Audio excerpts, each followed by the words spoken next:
Parler d'amour pour vivre, pour se relier, pour se rencontrer, pour laisser le chant du vivant nous sourire lorsque nous nous ouvrons aux autres. Lorsque nous nous livrons. Aimer l'autre, le rencontrer, accueillir la vulnérabilité, la différence, cet autre qui nous construit dans le regard qu'il pose sur nous. Curieux, présent à ce qui est là entre nous et cette vie qui vibre de toutes parts et insuffle la magie de l'être lorsque l'on se connecte. Aimer. Voir, sentir, toucher, ressentir. C'est quoi l'amour ? Pour faire un pas de plus sur le chemin qui répond à cette question, aujourd'hui nous rencontrons Brigitte Durruti. Brigitte est auteure du livre Vivement lundi, comprendre le stress pour être heureux au travail. Elle est co-auteure également avec Catherine Chenig de Parents zen, comprendre le stress pour rétablir l'harmonie en famille. Brigitte est entre autres fondatrice de l'école du dialogue. Elle est aussi conférencière, coach, elle est formatrice, mais surtout elle est praticienne cognitivo-comportementale. Elle prône la connexion à la joie pour guérir et surtout et avant tout, ce qu'elle m'a dit lorsqu'on s'est appelé au téléphone, elle est la grand-mère de sa petite fille. On va peut-être en parler ensemble. Donc, bonjour Brigitte, je t'accueille pour que nous puissions... Et merci d'avoir accepté cette invitation. Je suis très heureux que tu te joignes à nous pour parler d'amour. Est-ce que la connexion est établie? Elle est établie, c'est parfait. Je t'entends et Ok. je te vois. C'est super. Bonjour Mais par Benoît. contre, je ne vois pas l'image. Tu ne vois pas l'image. Non. Qu'est-ce qui se passe pour... Peut-être que tu dois retourner tu dois faire en sorte que la caméra soit vers toi. Voilà. Ah, oui, oui, oui, oui. Faut tourner vers ton visage. Tu peux la tourner vers ton visage. Alors voilà. Non, tu vois l'image. Toujours pas. Je vois l'image, mais je vois ton écran. Ah voilà, je te vois. Magnifique. Youpi! Tu as une très jolie vue de ton bureau, mais je préfère te voir en fait. Oui, je comprends. Ouais. Surtout que le téléphone était posé sur l'ordinateur, donc vous n'auriez rien vu. Oui. Comment vas-tu ce matin? Très bien. Je suis face à mon jardin qui est couvert d'une petite neige blanche avec un magnifique soleil. Et moi, soleil et neige, c'est juste une merveille. C'est vrai que c'est beau, hein, une belle lumière après avoir eu plusieurs journées vraiment sombres. Oui, oui, oui, oui. Oui, je suis ravie de faire d'avoir cet échange avec toi parce que l'amour, c'est un sujet qui me touche beaucoup et qui est vraiment au cœur de mon activité et au cœur de ma vie. C'est l'élément central de ma vie. Ça me semblait évident d'en parler avec toi et c'est très chouette. Mais je voulais te demander quelle était ta première sensation en fait quand je t'ai proposé cette interview sur l'amour. Qu'est-ce qui t'est venu comme réaction spontanément? De l'enthousiasme. Ah. De l'enthousiasme pour plein de raisons. D'abord parce que je te connais et je sais que j'aime beaucoup ta dynamique, j'aime beaucoup la personne que tu es. La deuxième raison, c'est que je trouve ça osé d'oser parler d'amour. C'est un sujet, je pense, qui concerne toutes les personnes, mais qu'on ose rarement aborder. Donc je trouve que c'est assez chouette. Et ça m'a d'autant plus touchée que dernièrement, que ce soit dans ma vie personnelle ou professionnelle ou dans ce que je traverse, je me rends compte à quel point l'amour est essentiel.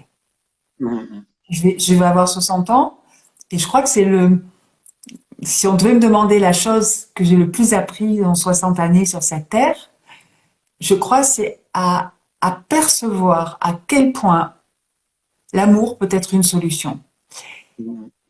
En sachant toutefois qu'il y a encore beaucoup de gens qui perçoivent ce mot amour comme un côté bisounours, un côté un peu mièvre, un peu cucu. Ah, si on résolve les choses avec amour, c'est que vraiment on n'a rien compris à la dangerosité du monde ou à la complexité des problèmes. J'ai envie de dire que c'est l'inverse. C'est la connexion à la terre-mère et à l'univers. Oui, on pourrait dire que les personnes qui pensent ça, c'est peut-être des gens qui sont plus dans le mental, quoi, plus en train de vouloir atteindre des choses complexes, et que l'amour, quelque part, il est dans la totalité de l'être. Il n'est Oui, pas oui, forcément. oui, tout à fait. C'est pas, c'est pas un mot. Quand on dit je vais parler d'amour, on va pas forcément briller en société. Il y a quelque chose Oui, de tout à difficile. fait. C'est tout à fait ça. Donc, osons parler d'amour et de voir à quel point on peut parler d'amour et de rationalité et de réflexion et de choses très concrètes. Mhm.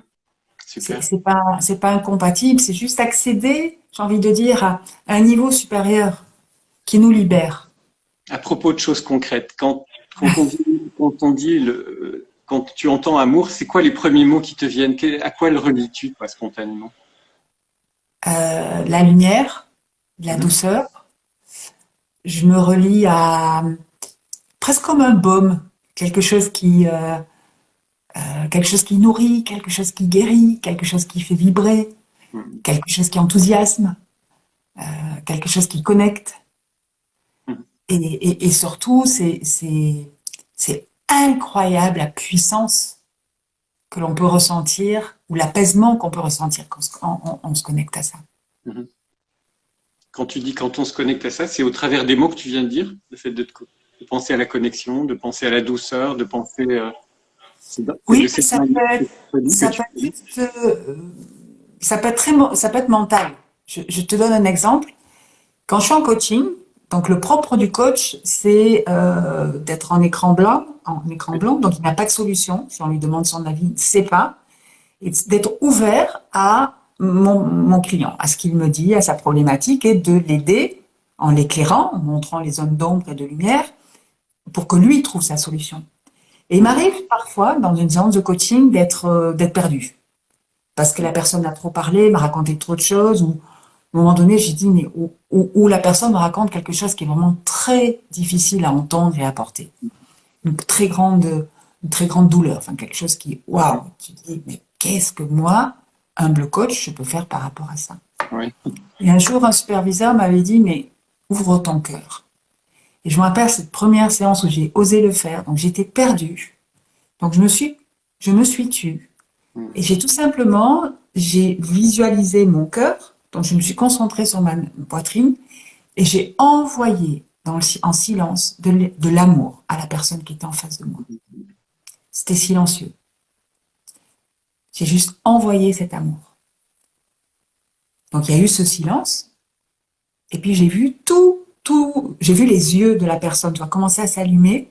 Et en fin de compte, toute seule, cette personne s'est ouverte et a commencé à dérouler un chemin vers une issue, à me dire, ah, mais je comprends que, et oui, et j'ai envie de faire ça. Ah oui. Et moi, Mhm. j'étais là, en me disant, waouh, mais c'est incroyable. Mhm. Et c'était une de mes plus belles séances de coaching. Ce qui fait qu'aujourd'hui, régulièrement, dans mes coachings, de plus en plus, d'ailleurs, à un moment donné, je propose à la personne de ralentir, qu'on se taise. Mhm. Et pendant le coaching, j'envoie de l'amour. Mhm. Et ce que je peux te dire, Benoît, c'est que dans 100% des cas, c'est comme si j'étais juste un catalyseur, un transmetteur. Voilà, il y a une énergie qui passe par moi, qui sort de mon cœur et qui va vers la personne Mhm. et qui est aidant. Voilà, je n'ai aucune autre prétention que ça. Je constate que ça aide. Mhm. Se mettre sur ce diapason-là, ça réouvre, Oui, réouvre la personne à ce qu'elle puisse voir le oui, pas suivant, quoi, se débloquer, sortir de. oui, Merci de dire ça, c'est vraiment. Mais moi, en tant que thérapeute, je vais expérimenter ça. Je vais me permettre d'utiliser ce conseil que tu donnes. oui, oui, Euh, ça a l'air très, très puissant, quoi. oui. Et je pense que le changement, il se passe toujours. Il y a deux stades qui vont nous aider à changer. Un, c'est le eureka, quand on comprend les choses. Donc ça, c'est du mental. Et nous sommes dans un monde qui est extrêmement mental, qui a besoin de rationalité, de réflexion, de compréhension. Mais le vrai changement, il doit aussi être comportemental. C'est c'est le jour où je mets en place ce nouveau schéma que j'ai compris, donc je mets en place un nouveau comportement, que je vais changer quelque chose. Et pour ça, c'est parce qu'à un moment donné, je sens une émotion. Quand j'ai compris, je me dis, ah, mais oui, je pourrais aussi être comme ça, ou je pourrais aussi agir comme ça. Je sens une émotion, qui est en général une émotion de plaisir, ou de joie, ou de contentement, ou de satisfaction. Donc, c'est vivre cette émotion. Et l'amour, c'est aussi un ressenti extrêmement puissant. Et puis, agir. Oui. Et d'ailleurs, quand je t'ai présenté, j'ai dit que tu étais praticienne cognitivo-comportementale. On est vraiment dans la Ouais, compréhension par l'esprit et aussi dans le passage à l'action. On pourrait ouais. presque ajouter cognitivo-comportemental avec une ouverture du cœur, quoi. Et de l'émotion. Oui, oui, oui, oui, oui. Tard, c'est pour plus tard. Et je pense que c'est une forme de défi aujourd'hui, hein, d'arriver à vivre avec plus d'amour, Mhm.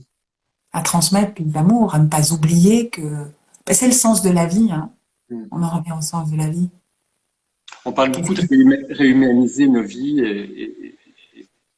et qu'on ça manque d'humanité dans les espaces de travail, dans tout un tas de Ouais, relations. ouais. Peut-être que c'est un mouvement de balancier que si on parle de plus en plus d'amour, c'est peut-être qu'il y a eu un manque et qu'il faut remettre les choses en Oui, équilibre. ouais, tout à fait. Ouais. Il y a- on- oui, il y a je pense on est parti dans un monde tellement rationnel qui veut tout expliquer, qui est logique, que finalement on se retrouve à des terriens très matérialistes où on a besoin d'accumuler, de se protéger, d'avoir toujours plus, toujours plus, toujours plus. Et on est arrivé à un stade où on est obsédé par le fait de se protéger, de ne pas mourir. Vraiment Mhm. la réaction qu'on a face à ce Covid. Donc c'est vraiment une espèce de protection qui n'arrête pas, peur de la mort, Mhm. qui est l'inverse de l'amour. Quand on est dans l'amour, on n'a plus peur de la mort. Mhm.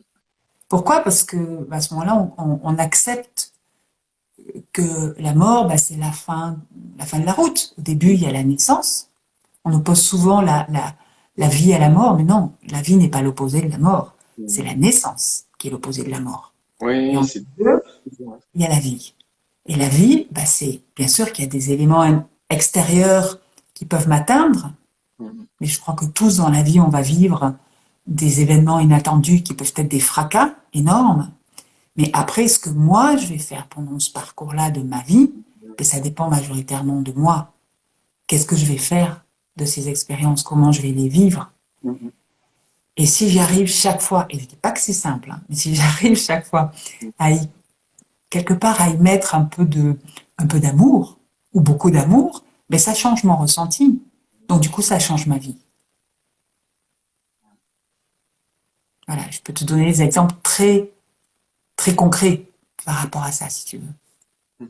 Oui, avec plaisir, je t'en prie.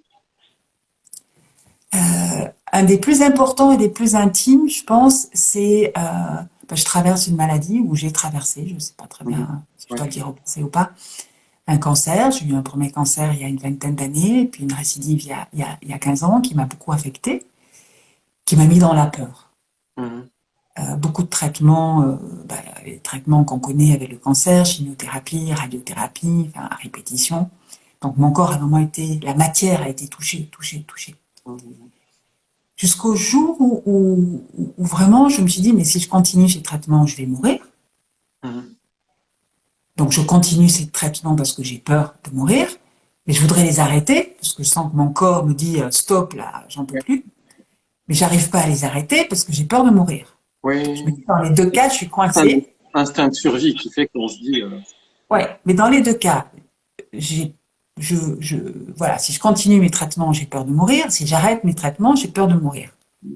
Donc le problème, c'est que je gère ma peur de la mort. C'est ouais, ce que ouais. j'ai fait. En me disant, ben, la mort, de toute façon, un jour, Brigitte, tu vas mourir. Et peut-être qu'avec cette maladie, tu vas mourir plus vite que prévu. C'est une éventualité. Ouais. Et c'est arriver à accepter ça. Avec la mort, il y a aussi la souffrance, parce que ce que je traverse me met dans un état où j'ai beaucoup, beaucoup de douleurs. C'est accepter de vivre avec ces douleurs. Mhm. Et c'est incroyable parce qu'à partir du moment où j'ai pu accepter, mais oui, c'est évident que je vais mourir et peut-être plus vite que prévu. Mais qu'est-ce qui s'est proposé à moi de suite? C'est ben, qu'est-ce que je vais faire moi de cet espace qui est, je connais pas la longueur de cet espace qui Ouais, me reste à vivre. ouais. Mais c'est qu'est-ce que je vais en faire? Comment est-ce que moi je vais aller le remplir et de quoi je vais le remplir? Et je me suis rendu compte que plus j'arrive à être dans l'empathie, j'arrive à être dans l'amour. Mais c'est avant tout d'abord apprendre à m'aimer moi, aimer mon corps, à le remercier de me porter, à remercier les cellules cancéreuses en disant merci du signal que vous m'envoyez, mais là, j'ai entendu, j'ai plus besoin de vous. Vous pouvez partir. Ça demande beaucoup de courage d'aller jusqu'à remercier Mais je ne sais pas si c'est du courage, parce que souvent on me dit oh, qu'est-ce que tu es courageuse. Je dis mais non, je suis juste une femme qui a envie de vivre et qui cherche.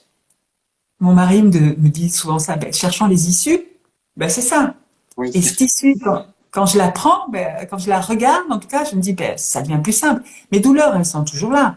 Mes lésions cancéreuses, elles sont toujours là. Mais avec cette acceptation et cet amour de la vie, et cet amour de mon corps, et cet amour, et remercier ce que je suis, et remercier l'énergie, remercier tout ce qui m'entoure, de vivre en Belgique. On a beau dire que notre système médical, il est foireux, on est quand même un des rares pays où on peut voilà, choisir son hôpital, choisir son médecin. On a quand même des remboursements qui sont quand même assez forts. On a une médecine de pointe et beaucoup de médecine holistique aussi. Oui. Il y a pléthore de praticiens qui vont aller faire de la médecine ayurvédique, chinoise, énergétique. Enfin, je ne vais pas toutes les citer, ça prendrait des heures. Donc, on a cette chance-là. Donc, voilà, en quoi, je dirais qu'aujourd'hui, je me rends compte que quand je médite tous les matins, je fais du yoga tous les matins, et j'ai dit il y a 1 mois et demi à mon oncologue, j'ai arrêté tous mes traitements, depuis 3 mois, et j'ai dit il y a 1 mois et demi à mon oncologue que mon meilleur médicament, c'était la méditation du matin. Et j'ai vraiment aimé cette femme, qui est une femme incroyable, et qui m'a dit, ah ouais, je lui ai dit, mais si tu veux, je t'envoie les capsules avec lesquelles je médite. Elle me dit, oui, oui, oui, oui. Et donc, comme quoi la médecine est en train peut-être de s'ouvrir à l'amour aussi. Oui, je crois que probablement que la résistance ne fait qu'empirer les choses et ouvrir, accueillir, accepter, qui sont des mots qui sont assez proches du mot amour en fait, hein, comme tu les as nommés tout à l'heure. C'est aussi une façon de recevoir le message de la maladie et de pouvoir peut-être s'en libérer éventuellement, quoi. Avec beaucoup d'humilité, parce qu'on ne sait jamais exactement ce qui va se passer. Absolument. Et derrière cet amour aussi, il y a à la fois, moi je me suis rendu compte que c'est comme si ça me donnait cet amour à moi, qui n'a rien avec l'égocentrisme. Hein. C'est vraiment être capable de satisfaire, quelque part, de savoir quels sont les besoins que j'ai et de pouvoir, moi, satisfaire ces besoins-là, sans attendre qu'ils viennent de quelqu'un d'extérieur. Du coup, comme ça m'apaise, ben, je suis très libérée de donner de l'amour aux autres.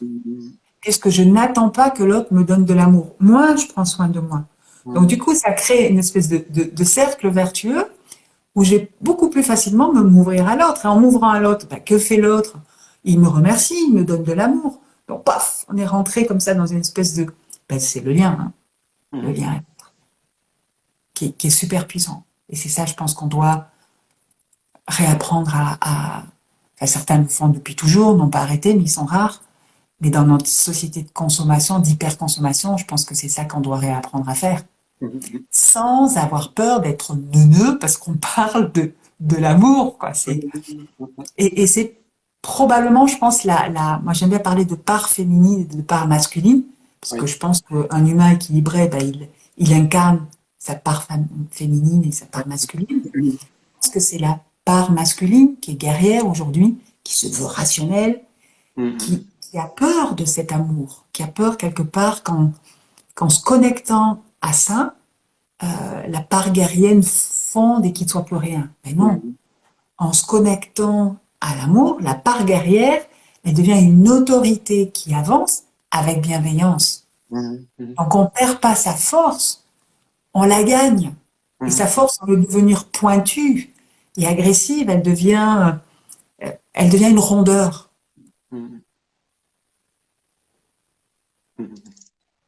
Alors, j'aime bien aussi, c'est mon mari qui me parle tout le temps de ça, des différentes formes de l'amour.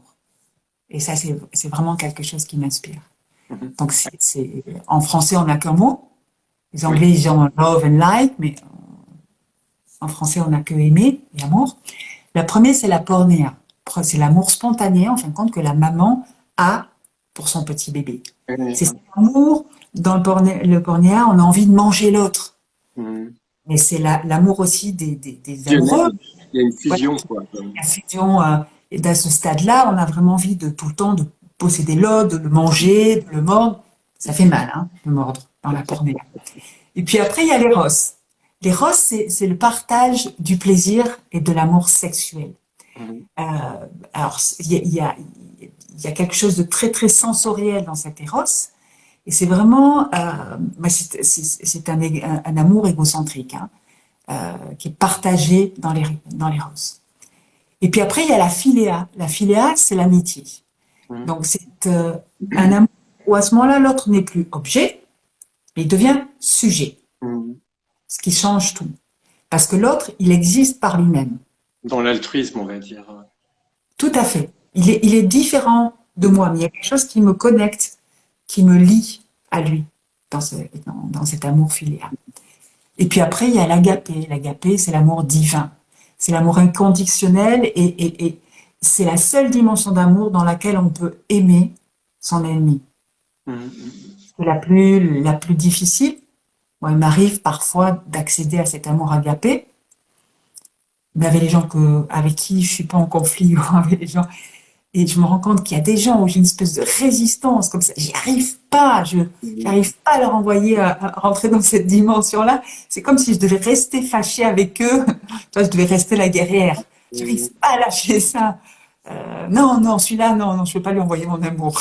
Il le mérite pas. Et bordel, j'ai envie de te dire qui est-ce que je suis pour oser dire qu'il mérite pas mon amour. Mhm. Et puis, Oui, oui. oui, je t'en Et tout ça, c'était la réflexion de mon mari ce matin au petit déjeuner. Il me dit, c'est intéressant de se poser la question, est-ce que dans l'amour, l'autre, est-ce que tu es mon objet ou est-ce que tu es mon sujet? Parce que prie. si tu es mon objet, en fait, quand j'ai envie de te posséder, tu m'appartiens. Mhm. Si par contre tu es le sujet de mon amour, en fait, quand je te vois, tu es extérieur à moi, mais il y a quelque chose, une énergie qui sort de toi à laquelle j'ai envie de me connecter, ce qui est complètement différent. Donc il y a un profond respect quand on arrive à concevoir l'autre comme un sujet de mon. Mhm. Merci, hein, tu enrichis le vocabulaire de l'amour aujourd'hui d'une façon vraiment super intéressante.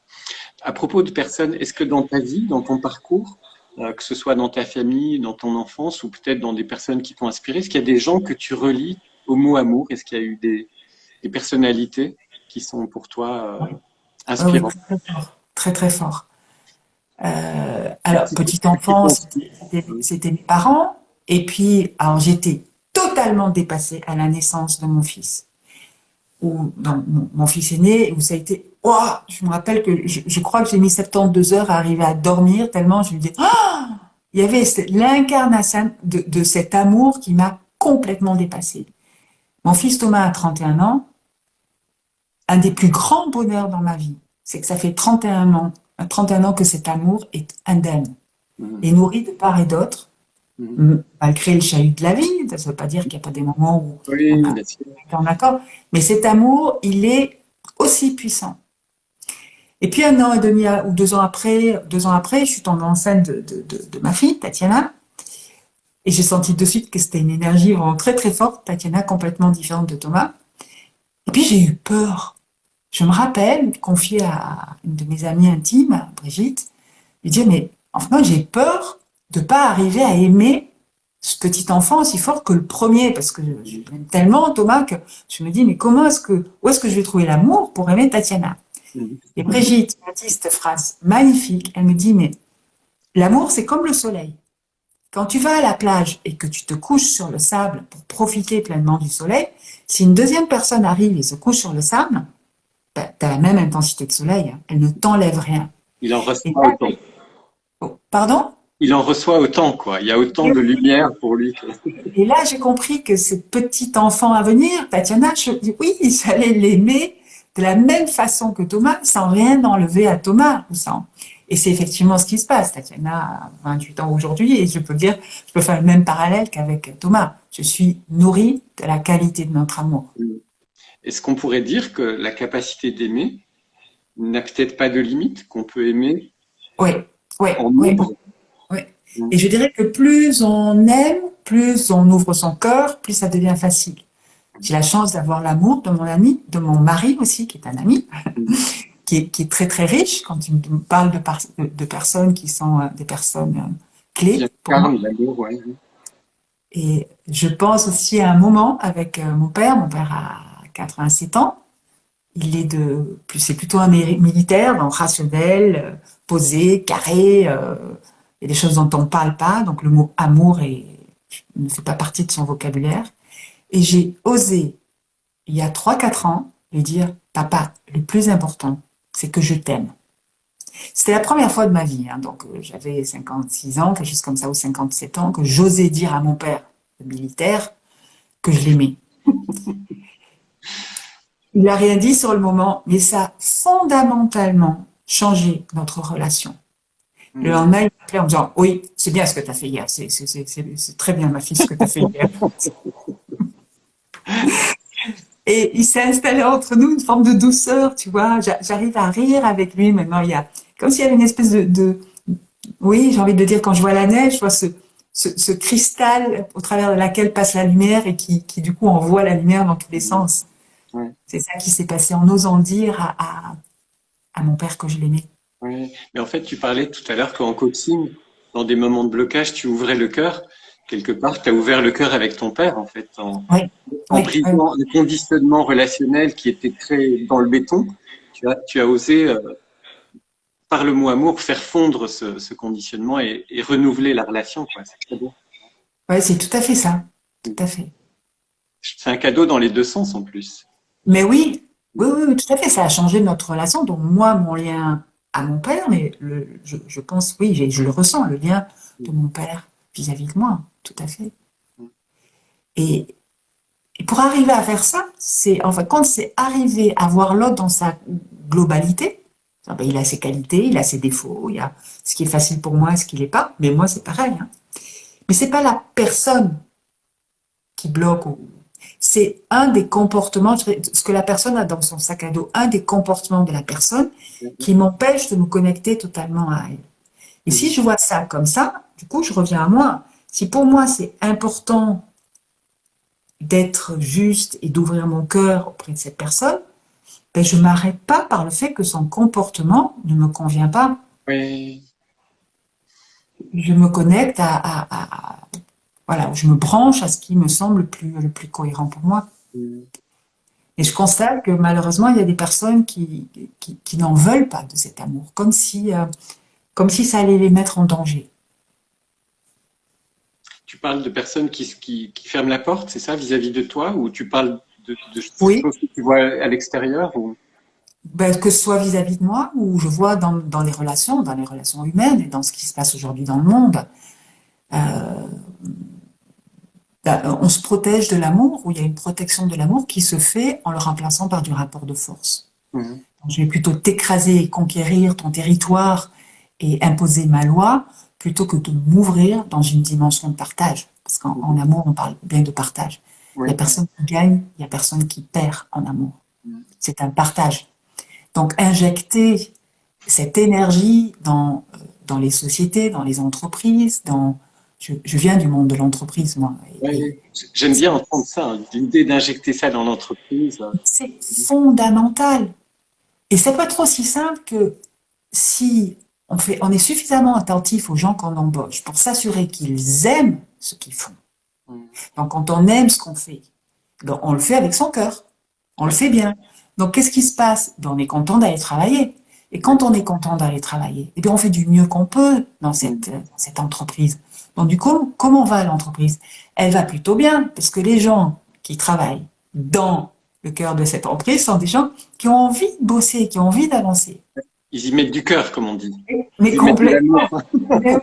Si par contre, en tant que chef d'entreprise, je passe ma journée à rabrouer les gens en disant mais non, c'est pas comme ça que ça se fait, ça fait 3 fois que je te le dis, écoute-moi, moi je sais, fais ça, fais ci, fais pas ça.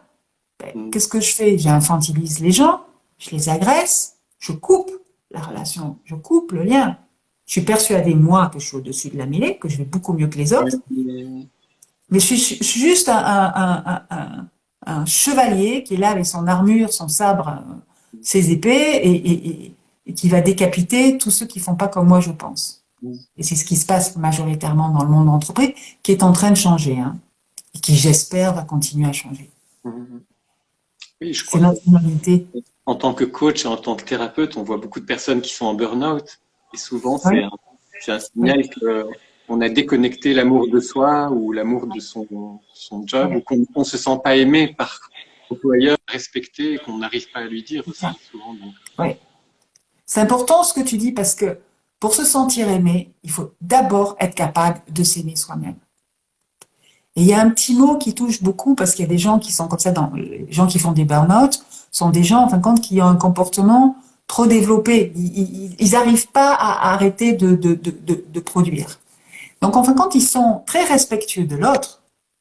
Il y a le respect de l'entreprise, le respect du travail bien fait, le respect voilà, de produire à temps, mais il y a pas du tout de respect de la personne. mhm, Or, l'équilibre, il vient parce que je te respecte, ou je respecte ce que tu me demandes, et je me respecte, moi. Et je ouais, suis capable de te dire, écoute Benoît, je comprends ce que tu me demandes, mais ce n'est pas possible. Tu me donnes pas les moyens de le faire, mhm, donc ça, je vais le faire demain. Donc, pour arriver à cet équilibre, c'est je me respecte pour pouvoir te respecter. mhm, Et oser dire ce qui me convient, ce qui ne me convient pas pour créer un dialogue. ouais, ouais. Les rayons du soleil sont pour tout le monde. Exactement. C'est toujours circulaire. C'est Mais oui, d'ailleurs, une très belle on image. parle aujourd'hui d'énergie circulaire, tu vois, dans les dynamiques des entreprises, et c'est vraiment dans ce cercle, dans la collaboration, dans la circulation des pouvoirs et des responsabilités. Donc, on arrive enfin dans des boucles. On sort de notre modèle pointu pyramidal Ouais, où il y a ouais. un chef au sommet qui sait, qui donne des ordres, et puis un sous-chef, et puis un sous-sous-chef, et puis un moins que rien au bas de la pyramide. Mhm. Souvent, je pose la question dans les interviews de, de l'idée de parler d'amour de soi, amour des autres, amour du monde. Mais tu viens de tellement déjà le faire au travers de tout ce que tu as dit. Mais est-ce que quand je te dis ça, tu as envie de rajouter quelque chose dans l'idée de s'aimer soi, aimer l'autre, aimer le monde? Est-ce que ça t'inspire une réponse en particulier? Oui, j'ai vraiment envie de dire à tous les gens qui vont nous écouter, c'est oser être cet amour-là. On perd rien. Arrêtez d'avoir peur d'aimer. On ne devient pas béné parce qu'on aime, au contraire. Enfin, c'est pas, ne le confondons pas avec, ouais, j'ai envie de dire un sucre d'orge. Enfin, c'est une énergie de vie et d'apaisement puissante. Mhm. C'est pas quelque chose d'édulcoré. Donc voilà, Est-ce qu'on c'est pourrait dire que c'est encore quelque chose qui nous reste à découvrir? On en est qu'aux prémices, qu'on est encore un peu. je sais pas, non, j'en sais rien. Parce que si je pense à comment vivaient nos ancêtres, euh, je me dis que peut-être il y avait des rituels d'amour qui étaient plus forts que nous. J'en sais rien. J'en Ouais. sais rien. Je peux pas répondre à ça. Mhm. Merci. Euh, donc, quand on parle d'amour, pour moi aussi me vient l'image du cœur en tant que symbole, que centre énergétique. Est-ce que le Ouais. mot cœur ou l'idée du cœur a une place en particulier pour toi dans ta vie et je sais Oui, pas. oui, oui. Mhm. Alors d'abord dans la symbolique, hein, moi je suis quelqu'un qui dessine des cœurs Mhm. Ok. et des cœurs partout, comme des étoiles. Quand j'envoie des messages, très souvent il y a des cœurs dedans. Mhm.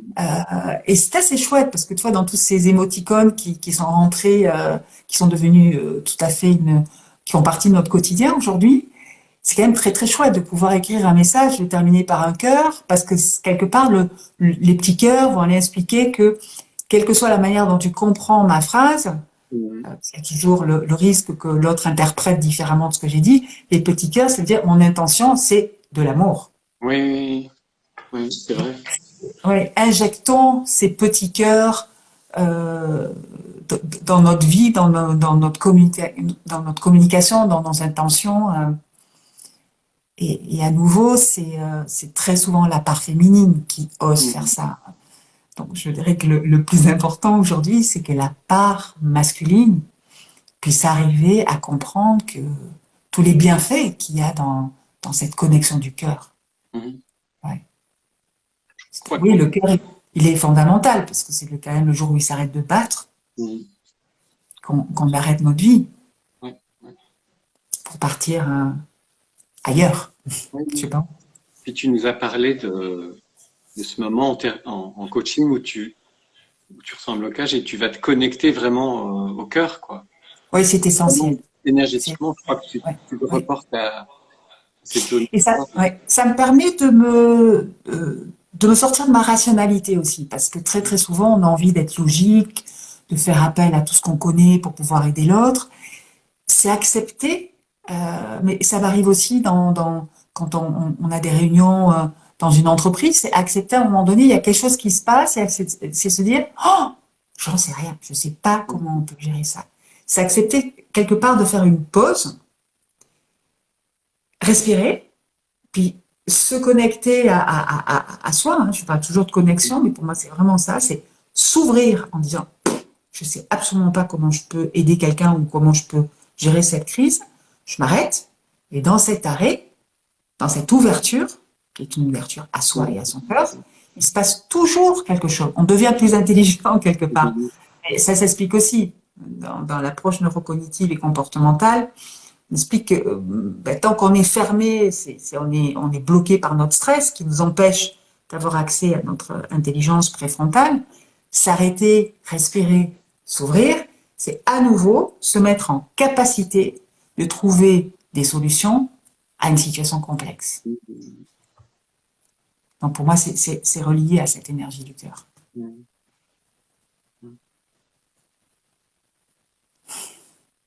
Merci. Et j'ai envie de rajouter aussi, parce que c'est ce qui est en train de se passer, dans l'amour, on ose les silences.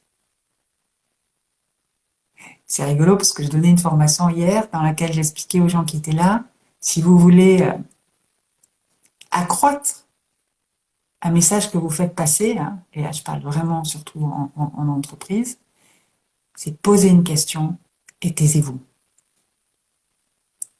Ça revient à ce que je fais en coaching. Hein. C'est, tu vois, je pose une question, je me tais et je vends mon cœur. On pourrait appeler ça aussi gérer les silences, mais se brancher à son intuition, laisser l'énergie de la vie nous transmettre quelque chose de plus puissant que juste notre simple petit cerveau. On est plus que notre cerveau. Hein. Bien sûr. Ouais. On a parlé de coaching, beaucoup d'entreprises. Dans ta présentation, j'ai cité aussi l'école du dialogue. Là, c'est plus vers le monde de l'enfance, l'éducation. Oui. Est-ce que ce mot amour rayonne dans ce projet aussi Alors, c'est notre intention. C'est un projet qui est né de John Risso, qui a écrit un livre fabuleux sur l'école et qui remet en question le système actuel, qui a eu envie d'ouvrir une école.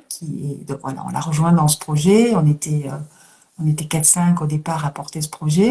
Le conseil d'administration est un peu plus étoffé aujourd'hui. Et c'est vraiment l'envie de comment aider les jeunes à apprendre, puisqu'on se rend compte qu'aujourd'hui, nos jeunes, ils n'aiment pas aller à l'école. Ils n'aiment pas apprendre, c'est plutôt une punition. Ça m'a marqué, j'ai passé 1 an au Maroc, et chaque fois que je donnais une conférence au Maroc, les jeunes étaient là. Je me rappelle d'une conférence donnée dans l'équivalent d'un Athénée, tu vois, où les jeunes avaient 17-18 ans. Je vois l'amphithéâtre qui est plein de jeunes. Donc je me tourne vers le directeur en disant, c'était obligatoire, vous avez forcé à venir. Il dit non, pas du tout, on a annoncé la conférence. C'est une conférence sur la gestion du stress et comment fonctionnait le cerveau. Et là, je me suis dit, waouh, si j'étais dans une école à Bruxelles ou En Oui, France, imagine, des 17-18 ans, on annonce une conférence, il y aurait 3 pelés et 5 tordus, tu vois. Ils n'auraient pas envie de venir. Mais au Maroc, le jeune a envie d'apprendre. Pourquoi? Parce qu'ils n'ont pas accès à l'éducation. Et parce qu'ils ont pigé qu'en ayant accès à l'éducation, ben, ils allaient avoir une vie meilleure. Donc ils sont curieux, mais ils sont curieux de tout. Au point qu'il y a des jeunes qui, à 16-17 ans, bossent pour se payer leurs études. Hein. Si on revient en Belgique, on est tellement dans un confort où on a accès à tout, il suffit qu'on fasse ça, on a un truc, que nos jeunes, je pense qu'ils sont aussi là-dedans, ils ont plus envie d'apprendre, et puis surtout comme le système est quand même un petit peu totalitaire, on dit aux jeunes, assieds-toi, écoute-moi, et tu fais comme moi, et tu seras intelligent le jour où tu feras la même chose que moi. oui, En fin de compte, on les met dans un cadre qui est l'inverse à ce qu'il faut à un enfant pour grandir et pour apprendre. oui, L'enfant, pour apprendre, il a besoin de toucher, il a besoin d'expérimenter, il a besoin de sentir, il a besoin de se coller aux autres, il a besoin d'apprendre aux autres, d'apprendre des autres. oui, Et donc, dans cette école du dialogue, c'est vraiment l'idée géniale de John Rizzo, c'est il a remis, le prof devient un accompagnant, quelque part, qui va faciliter, qui va s'assurer de la structure, hein, de la discipline, de l'organisation, et qui va, quelque part, aller motiver le jeune à ce que lui apprenne, tout seul, par des tutos, en parlant aux autres. Quand il ne comprend pas, il revient vers le prof en demandant qu'il explique. Donc, c'est vraiment un changement de paradigme. Le professeur n'est plus le savant qui sait, qui va tout enseigner, et qui oblige le jeune à se taire et à s'arrêter. L'enseignant devient plutôt un chef d'orchestre qui fait jouer une musique qui sera différente suivant les différents niveaux. Donc, si toi, à 7 ans, tu as une facilité pour le français, pour le néerlandais, pour les sciences humaines, mais par contre, qu'en maths, ton cerveau a plus de mal à comprendre, ben, tu peux être très avancé dans certains programmes, et puis moins avancé dans un autre programme. Ça permet aux jeunes, quelque part, de se libérer dans les disciplines dans lesquelles ils sont bons, sans être freinés par une moyenne de classe. ok. Et là, dans ce modèle, on va à nouveau nourrir la cohérence. On y met beaucoup de cœur, on se plante beaucoup, on se relève beaucoup. On avait un conseil d'administration hier, et moi, le bilan que je fais, je me dis, waouh, c'est génial. C'est vraiment un groupe d'humains qui, en 3 ans, on s'est pris quelques murs dans la tronche. Mais ces murs, pardon? Vous êtes pionnier, c'est un démarrage, c'est un début de. Ouais. On invente rien, on s'appuie sur du Montessori, sur du Freinet, sur plein de méthodes, mais à nouveau, je crois que le génie de John, c'est d'arriver à mettre tout ça ensemble et d'en faire une mayonnaise différente. Voilà. Et quand on met de l'amour là-dedans, dans une épreuve, en fin de compte, ça permet de retrouver le sens. De se demander, mais qu'est-ce qui me fait vibrer dans cette école du dialogue? Accompagner les jeunes pour les aider à avoir envie d'apprendre, envie de comprendre, parce que c'est notre avenir, les jeunes. C'est eux qui vont faire le monde de demain. Donc, on a vachement intérêt à prendre soin d'eux. Arrêter de leur dire qu'ils sont feignants, qu'ils comprennent rien, qu'ils sont branchés sur leur smartphone, que nous avons inventé quand même. Essayons de les nourrir de choses qui vont les stimuler. C'est notre avenir. Oui, puis les respecter, c'est les aimer, c'est leur donner l'occasion de faire fleurir leur proposition qui est unique, qui n'est pas un savoir qu'on leur transmet, mais c'est quelque chose que eux amènent et portent. Ouais. Il nous reste à découvrir et à recevoir, quoi. C'est super, ça m'a vraiment beaucoup intéressé de voir et de lire au sujet de cette école. Merci d'en avoir parlé. Par rapport au mot amour, est-ce que tu le relis à une croyance, à une spiritualité en particulier ou pas À une spiritualité, certainement. Oui. À une croyance, certainement. Mais quelque part, les mots, j'ai appris à me méfier des mots. Ils sont porteurs de beaucoup de choses. Hein. C'est notre moyen de communication, c'est fondamental. Il faut Mais en même temps, les choses aussi. pardon? ça peut polariser aussi le fait Tout à de. fait. Quand on parle, on pense au mot Dieu en français, on n'aime pas. Que ce soit les Français ou les Belges, ça nous fait un peu peur. T'imagines un Macron ou un Premier ministre en Belgique qui dirait je vous aime. Je crois que Macron l'a dit une fois à son discours inaugural. Euh, on n'y est pas habitué, alors que les Américains vont passer leur temps à dire I love you. God bless America. Ouais. Tu vois, c'est le mot amour et le mot Dieu n'est pas perçu dans le monde anglophone de la même façon que dans le monde francophone. Ce qui est dommage.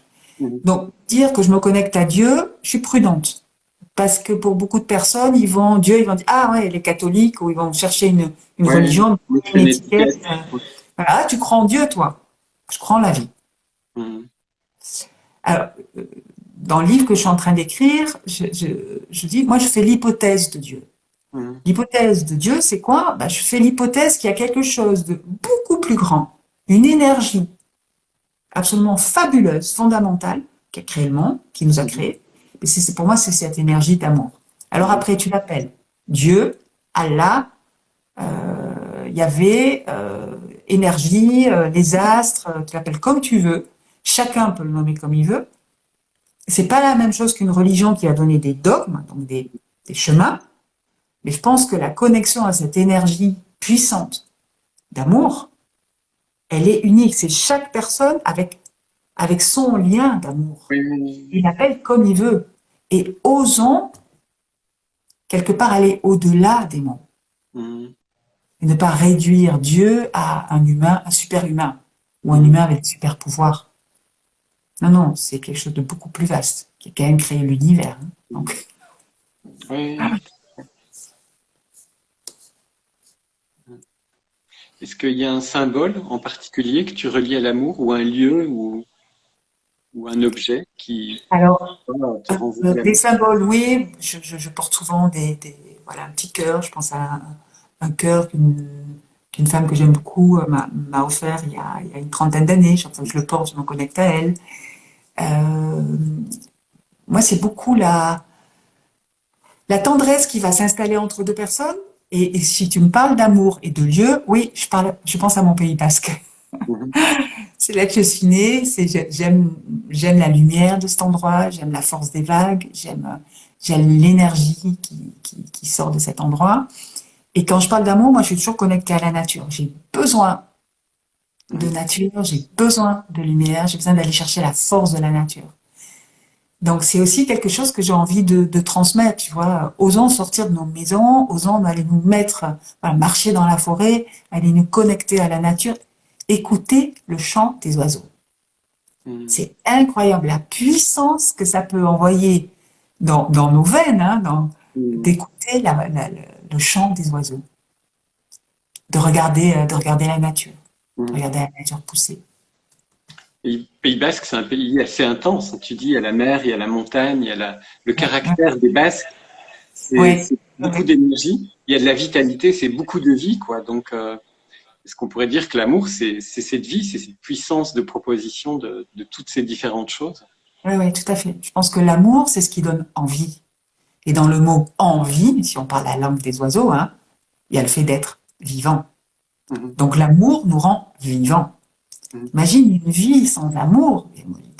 J'ai rencontré malheureusement des gens qui disent non, moi j'ai trop souffert, je veux plus.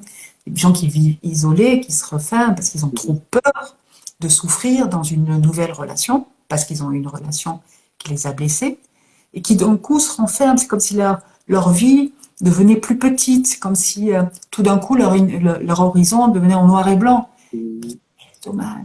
Quel dommage.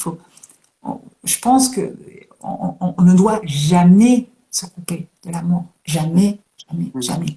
Quoi qu'il ne soit arrivé. Et c'est quelque chose qui dépend de chacun d'entre nous. Hein. Être capable de continuer à nourrir cette énergie en nous qui va nous faire avancer. Mais vraiment, là, je parle quel que soit le désastre qui nous soit arrivé. Je reçois en coaching je suis toujours sidérée par le nombre de femmes qui sont victimes d'abus, d'abus familiaux, un père, un frère, un oncle. C'est terrible.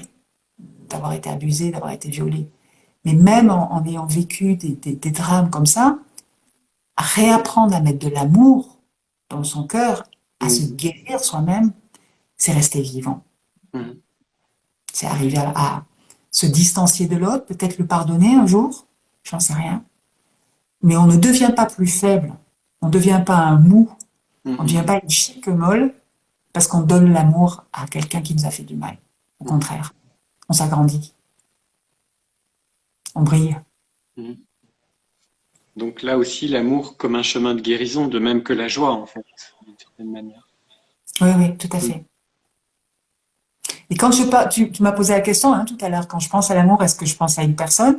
Oui, je pense à une personne ici qui s'appelle Moshe, qui est un rabbin, pardon, qui a quitté le rabbinat pour tout un tas de très bonnes raisons. Et cet homme, quand je suis en contact avec moi, il n'y a pas besoin de parler, il y a une énergie d'amour qui sort de lui, mais qui est une énergie de guérison. Pour moi, je suis de tradition catholique, c'est un peu comme si je me retrouvais face à Jésus. Il y a quelque chose qui sort de Moshe qui est waouh, c'est incroyable. Il y a certaines personnes comme ça qui incarnent ça. Je pense au Dalai Lama aussi. Oui, J'avais un rêve d'enfant d'un jour rencontrer le Dalai Lama, je n'arrive pas à le dire. Et puis il y a 3-4 ans, je crois, il y a Ressources qui a fait qui l'a fait venir. Et j'ai eu la chance, ainsi que milliers de personnes, de le voir pendant 3 jours. Moi, j'étais touchée par l'énergie d'amour qui sort de cet enfant. Et que je dis de cet enfant, de cet homme. Parce que, en fait, quand c'est une énergie d'enfant, il n'arrête pas de rire. Moi, j'imaginais que j'allais être face au grand sage. Pas du tout. C'est un homme qui n'arrête pas de faire des plaisanteries. Il rigole tout le temps. Quand il prend la parole en anglais. Il n'y a personne qui comprend parce qu'il parle un anglais tibétain. Que son traducteur qui se marre à côté. Mais cette énergie d'amour, c'est vraiment, oui, c'est rire. C'est arrêtons de nous prendre la tête. Moi, quand je vois Lilou, ma petite fille, que je suis à 4 pattes avec elle, elle regarde tout d'un coup, elle s'arrête. Elle s'arrête pourquoi? Parce qu'elle voit de la lumière et c'est les branches qui bougent. C'est ça, la vie. C'est regarder autour de soi, c'est regarder ce qui se passe, écouter une musique, c'est s'arrêter parce qu'il y a un son qui nous perturbe ou qu'on aime. C'est aussi simple que ça. Et quel dommage qu'en avançant en âge, on arrête de le faire. D'autant plus que c'est notre propre responsabilité de continuer à nourrir ça. Si je pense à Nelson Mandela, c'est ce qu'il a fait. Quand il était en prison, 27 ans en prison, une injustice totale, on lui a enlevé tous ses droits, tout ce qu'il pouvait faire. La seule chose, et c'est lui qui le raconte, la seule chose qu'on ne pouvait pas lui enlever, c'était sa connexion à lui-même. Et qu'est-ce qu'il a fait pendant 27 ans? Il s'est pacifié. Il a lu. Il a appris. Et qu'est-ce qu'il a fait? Il a transféré tout ce qu'il a appris à ses co-détenus. Et quand il est sorti, 27 ans après, il a créé son gouvernement avec ses co-détenus, qui sont devenus des ministres et des gens qui ont géré l'apartheid et la fin de l'apartheid. C'est ça l'amour. C'est même Nelson Mandela, enfermé dans sa prison pendant 27 ans, il a continué quelque part à nourrir la flamme en lui. Et c'est ce que je fais, moi, en ayant traversé cette maladie avec des récidives, c'est me connecter à ma flamme d'amour et oser dire à tous les gens que j'aime que je les aime. Oui. Je te remercie parce que la question que j'allais te poser, c'était que mon intention, c'était d'amener plus d'amour dans la vie des gens. Et j'allais te demander un conseil de ce que je devrais faire pour être plus source d'amour aujourd'hui, mais tu viens de le dire en fait, je crois. Se taire et rayonner. Et le rayon que j'envoie, il ne m'appartient pas. Cette énergie de mon cœur, elle ne m'appartient pas. Elle m'est donnée par quelque chose de plus grand, de plus puissant que moi, et qui vient de mon apaisement, ma capacité à ralentir, à m'apaiser, à m'ouvrir. Très souvent, c'est par la nature, au son de la nature, l'énergie de Lilou, ma petite fille, l'énergie de mes enfants, de ma maman, de mon père, de mon mari, voilà, de tous les gens qui m'entourent, de tous les projets que je suis et que j'aime. Quand Mm. j'écris, je suis dans l'amour. Pourquoi? Parce que j'aime faire ça. Mm. Et allons chercher, la petite astuce, c'est allons chercher comment, comment je vais dire ça? Je me rappelle d'une anecdote. Mm. C'est au cours d'une formation, c'était comment faire une action que je n'aime pas. Et la personne qui en parlait disait, moi j'aime bien que mon jardin soit tondu, j'aime bien qu'il soit tout beau, mais je déteste passer la tondeuse. Mm. Et qu'est-ce qu'il a fait? Comme il aime le rock'n'roll, il me dit, j'ai mis du rock'n'roll dans ma tondeuse. Autrement dit, il s'est mis des casques en écoutant du rock'n'roll et il est allé tondre son jardin. Donc, pour faire une action qu'il n'aimait pas, il y a mis une intention d'amour. Il est allé se connecter à quelque chose qu'il aimait. Et du coup, cette tâche qu'il n'aimait pas, il s'est mise à la faire avec facilité, donc avec légèreté. Inutile de dire que quand il a terminé de tondre son gazon, il était une personne beaucoup plus agréable à fréquenter que quand il le Mm. faisait par Oui, devoir. ouais. Très bonne astuce. Pour répondre à ta question, parce que je vois que midi approche, Oui, c'est vrai. Le temps rapide. oui, ce que j'ai vraiment envie de transmettre, c'est aller injecter une dimension de plaisir et d'amour, c'est tout ce que vous aimez, dans tout ce que vous n'aimez pas. Mm. Et ça va changer le monde. C'est pas des grandes théories qui vont changer le monde et qui vont faire qu'on va arrêter de se taper dessus et de vouloir posséder le territoire du copain ou la jupe de la voisine. C'est se connecter à quelque chose qui est beaucoup plus riche de sens Mm. et qui va faire que la Terre, elle va continuer à tourner, la nature va continuer à pousser, les animaux à y vivre, et nous, humains, à pouvoir rester sur cette planète. Mm. Parce que sinon, on le sait, le désastre, il est proche. Hein. Oui, c'est vrai, c'est vrai. Je voudrais pas terminer par une note négative. Hein. Non, C'est plutôt mais parfois, connecté. Voilà. on approche de la fin. Là. Par quoi tu conclure ou est-ce que tu veux revenir sur quelque chose qui te semble essentiel et que tu veux, de la même façon que tu viens de dire maintenant, est-ce qu'il y a quelque chose que tu voudrais dire en particulier? Oui, revenir à l'humilité. Mhm. Aimer, c'est être humble. C'est dans ce silence vital euh, qui permet de laisser passer quelque chose de beaucoup plus fort que les mots. Mhm. Merci, Là-dessus, je me plairai. merci. Merci à toi, Benoît. Est-ce que tu as une actualité? Est-ce que si des gens voulaient travailler avec toi, est-ce qu'il y a des choses en particulier auxquelles tu pourrais inviter les personnes qui nous écoutent? Écoute, pour l'instant, non, parce que je suis plutôt dans une phase de création plus silencieuse. Je suis en train de terminer mon dernier livre qui, a priori, devrait s'appeler La traversée de crâne d'œuf, qui est, je raconte comment j'ai traversé ce cancer et surtout de façon légère. J'ai pas du tout envie que ce livre soit lourd. C'est plutôt donner tout ce qui m'a aidé, moi, à rester une femme vivante, voire encore plus vivante que je ne l'étais avant. Donc, je suis voilà, dans cette énergie qui est plutôt repliée sur moi. Et dans l'école du dialogue aussi, on est plutôt dans une phase de réflexion et d'organisation. Donc, pour l'instant, j'ai pas d'actualité chaude. Merci. Tu parlais justement d'humilité, de silence, donc c'est une forme de silence aussi qui est très Oui, bien. oui. En tout cas, merci d'avoir mis de l'amour dans cet entretien et d'avoir t'as dit des choses extraordinaires. Une fois de plus, je me dis qu'il faut que je réécoute l'entretien parce que je me rends compte qu'il y a tellement de belles choses qui sont dites et aussi des pistes et des ouvertures et des clés vraiment intéressantes. Je crois que ça vaut la peine même pour les personnes de le réécouter une deuxième fois parce que c'est vraiment très très très chouette quoi tout ce que tu nous as dit. Je te remercie. Mais moi aussi, Benoît, merci de ton Une très invitation. belle journée Merci et d'être qui tu es. avec plaisir. Très À bonne journée. bientôt. Je t'embrasse. Ciao. Hein. Moi aussi. Alors, et voilà. Donc waouh, le temps file, c'est extraordinaire. J'ai l'impression qu'on aurait pu faire 2 heures avec Brigitte. À mon avis, elle doit acquiescer en m'entendant. Oui, c'est vrai, je suis presque frustré. J'aurais voulu encore parler de plein de choses. Ce sera peut-être l'occasion de me dire que je vais la réinviter pour reparler d'amour d'une nouvelle façon. Merci à vous de nous avoir suivis. Merci à vous qui nous suivez en replay.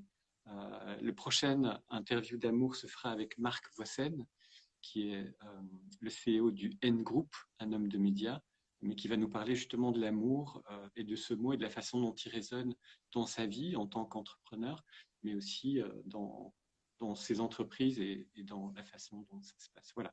Je vous souhaite une super belle journée. Merci. Connectez-vous à l'amour, comme le dit Brigitte. Connectez-vous à ce mot dans les moments où c'est simple, dans les moments où ça vous semble naturel, mais surtout et tout particulièrement dans les moments où ben voilà, c'est un moment compliqué, dur. Allez rechercher le mot, la personne, le lien qui vous fait vous reconnecter à cette émotion pour vous faire laisser toucher par cette émotion de l'amour. Voilà, bonne journée, au revoir et à la prochaine.